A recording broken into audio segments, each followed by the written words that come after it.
এক রাখাল বালক মাঠে গরু চড়াত। ভীষণ দুষ্ট ছিল সে। একদিন তার মাথায় এক দুষ্ট বুদ্ধি এলো।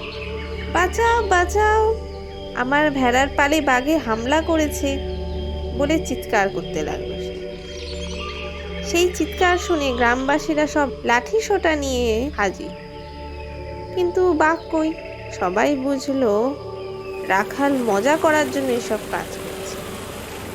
সবাই যে যার কাজে ফিরে গেল। রাখাল কিন্তু খুব মজা পেয়ে গেল। কয়েকদিন পর আবার সে একই কাজ করল। লোকজন ছুটে এসে বাঘ দেখলো, বাঘ নেই। এরকম কয়েকবার হলো। একদিন সত্যি সত্যি বাঘ আক্রমণ করলো। রাখাল প্রাণ ভয়ে বাঘ বাঘ করে চিৎকার করতে লাগলো। কিন্তু সেদিন কেউ এগিয়ে আসলো না। সবাই ভাবলো রাখাল আবার মজা করছে। বাঘ রাখালের ঘাড় মটকে খেয়ে ফেলল।